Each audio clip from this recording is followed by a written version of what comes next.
अपठित अवबोधनम। अपठित गद्यांश द्वारा छात्रों के स्वतः पठन कौशल का विकास होता है। शब्दों एवं अर्थों को समझकर उत्तर देने की क्षमता इससे विकसित होती है। भाषा कौशल एवं लेखन क्षमता के विकास हेतु अपठित गद्यांश का अभ्यास आवश्यक है। ध्यान रखने योग्य बातें। सर्वप्रथम गद्यांश को 3 से 4 बार ध्यान से पढ़ें। गद्यांश में प्रयुक्त अव्ययों तथा विभक्तियों को पूरे ध्यान से पढ़ें। किसी शब्द का अर्थ न स्पष्ट होने पर वाक्य के आधार पर अर्थ ग्रहण करने का प्रयास करें। अधोलिखितम गद्यांशम पठित्वा प्रश्नानाम उत्तराणि संस्कृतेन लिखत। महाभारतम वेदव्यासा परनाम ध्येयेन कृष्णद्वैपायनेन प्रणीतम वर्तते। वेदव्यासः पुराणादीनामनेकेषां ग्रन्थानाम् अपि रचयिता। असौ कौरव पाण्डवानां पितामहः आसीत्। स एव वेदमन्त्रान् 4 संहितासु विभक्तवान्, यस्माद् हेतोः वेदव्यासः इति तस्य संज्ञा जाता। अनेन महाभारते महाभारतयुद्धस्य कौरव-पाण्डवानामैतिह्यस्य वर्णनं कृतम्। अस्मिन् ग्रन्थे नैके व्यावहारिकाः आध्यात्मिकाश्च उपदेशाः विद्यन्ते। श्रीमद्भगवद्गीता महाभारतस्य अंशो वर्तते, यत्र श्रीवेदव्यासेन श्रीकृष्णमुखारविन्दमाध्यमेन निष्कामकर्मणो अध्यात्मविद्यायाश्च अपूर्वः उपदेशः प्रस्तुतः। अस्मिन् ग्रन्थे 18 अध्यायाः विद्यन्ते। श्लोकानां च संख्या 1000 वर्तते। कुरुक्षेत्रे 18 दिवसपर्यन्तं कौरव-पाण्डव मध्ये भीषणं युद्धम् अभवत्, यस्मिन् असंख्याः योद्धारः दिवङ्गताः। मोहग्रस्तं अर्जुनं युद्धक्षेत्रे श्रीकृष्णः यत् उपदिश्यति तदत्र 18 वर्णितम्। प्रश्नाः एकपदेन उत्तरत्। वेदव्यासस्य अपरनाम किम् आसीत्?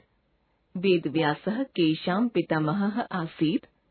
गीतायां कति अध्यायाः सन्ति? उत्तरम् कृष्णद्वैपायनः। कौरव-पाण्डवानाम् 18। ख पूर्णवाक्येन उत्तरत्। महाभारते कस्य वर्णनं कृतम्? गीतायां श्रीवेदव्यासेन कीदृशः उपदेशः प्रस्तुतः? महाभारतयुद्धे किम् अभवत्? उत्तरम् महाभारते महाभारतयुद्धस्य कौरव-पाण्डवानामैतिह्यस्य वर्णनं कृतम्। अस्मिन् ग्रन्थे नैके व्यावहारिकाः आध्यात्मिकाश्च उपदेशाः विद्यन्ते। गीतायां श्रीवेदव्यासेन श्रीकृष्णमुखारविन्दमाध्यमेन निष्कामकर्मणो अध्यात्मविद्यायाश्च अपूर्वः उपदेशः प्रस्तुतः। महाभारतयुद्धे कुरुक्षेत्रे 18 दिवसपर्यन्तं कौरव-पाण्डव मध्ये भीषणं युद्धम् अभवत्, यस्मिन् असंख्याः योद्धारः दिवङ्गताः। निर्देशानुसारम् उत्तरत्। पुराणादीनामनेकेषाम् इति पदस्य विच्छेदः लिखत। असंख्याः इति पदस्य विशेष्य पदं लिखत। विभक्तवान् पदे प्रयुक्तः प्रत्ययः कः? उत्तरम् पुराणादीनाम् अनेकेषाम् योद्धारः क्तवतु। 2 अति प्राचीन काले श्रवणम् एव प्रधानं विद्यासाधनम् आसीत्। कालक्रमेण लेखन पद्धतिः आरब्धा। इदानीं संगणक यंत्र युगम् अस्ति। संगणक यंत्र द्वारा ध्वनि यंत्र द्वारा आविष्कृते दर्शन श्रवण माध्यमे इदानीं विद्यासाधने स्तः। किम् एषा प्रक्रिया मानव समाजस्य विकासं प्रदर्शयति अथवा विकारम् इति तावत् चिन्तनीयम्। गुरोः मुखात् श्रवणम्, गुरोः सन्निधानम्, शिष्यस्य अवधानम्, गुरुशिष्ययोः वात्सल्यं च ज्ञानसम्पादनं पोषयति। कदाचित् शिष्यस्य अनवधाने गुरुः तं सावधानं करोति स्म। गुरोः सन्निधाने शिष्यः आत्मीयतां वात्सल्यं च अनुभवति स्म। यन्त्रमाध्यमेन श्रवणे तत्तु न सावधानतायाः बोधः न आत्मीयानुभवः। अतः यन्त्रश्रुत्या ज्ञानं दुर्लभम् एव। व्यक्तित्व निर्माणं च अपि दुर्लभम्। गुरोः सन्निधाने शिष्यः न केवलं ज्ञानं प्राप्नोति, अपितु सदाचारं, स्वावलम्बनं, सार्थक जीवन निर्वाह दृष्टिः च अपि बोधयति। शिष्यस्य शारीरिक मानसिक विकासाय आवश्यकं गुरुशिष्योः सम्बन्धः। कुम्भकार घटयोः इव मालाकार पादपयोः इव वा एषः सम्बन्धः। प्रश्नाः एकपदेन उत्तरत्। यन्त्रश्रुत्या किं दुर्लभम्? कस्य सन्निधानं शिष्यस्य विकासाय आवश्यकम्? इदानीं दर्शन श्रवण माध्यमे के स्तः? उत्तरम्। ख पूर्णवाक्येन उत्तरत्। गुरोः सन्निधाने शिष्यः किं किं बोधयति? गुरुशिष्ययोः सम्बन्धः कीदृशः? गुरुशिष्ययोः सम्बन्धः कस्मै आवश्यकम्? उत्तरम्। निर्देशानुसारम् उत्तरत्। प्रदर्शयति इत्यत्र उपसर्गः कः? अवधानम् इत्यस्य विलोमपदं लिखत्। गद्यांशात् द्वे अव्ययपदे चित्वा लिखत्। चित्रवर्णनम्। प्रदत्तं चित्रं दृष्ट्वा मञ्जूषातः पदानि चित्वा पञ्चवाक्यानि लिखत।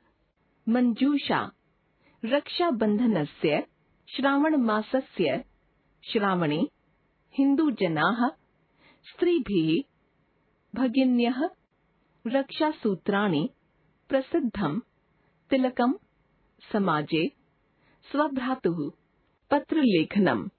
पत्र लेखन अभ्यास को परिशिष्ट में रखने का उद्देश्य है छात्रों का संस्कृत की समझ में उत्तरोत्तर विकास।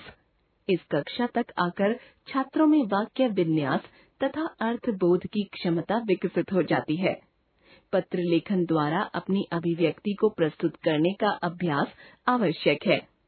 इस हेतु रिक्त स्थानों की पूर्ति द्वारा पत्र को पूर्ण कर छात्र अपनी लेखन क्षमता को सिद्ध कर सकते हैं। यहाँ ये पत्र छात्रों के अभ्यासार्थ प्रस्तुत हैं। निज भगिन्याः विवाहे सम्मिलितार्थे प्रधानाचार्यं प्रति अवकाशपत्रे रिक्तस्थानानि मञ्जूषापद सहायतया पूरयत्। सेवायां श्रीमन्तः प्रधानाचार्यः महोदयः राजकीयः कन्या विद्यालयः देहरादून नगरस्य। विषयः अवकाश प्रदानार्थम् आवेदन पत्रम्। श्रीमान् सविनयं निवेदनम् इदमस्ति यत् अहं भवतः विद्यालये 8मी कक्षायाः छात्रो अस्मि। अद्य मम भ्रातुः विवाहः अस्ति। अतः अहम् अद्य विद्यालयम् आगन्तुं न शक्नोमि। कृपया माम् एकदिवसस्य अवकाशं प्रदाय अनुगृह्णन्तु भवतः। सधन्यवादः। दिनाङ्कः 5/12/2022।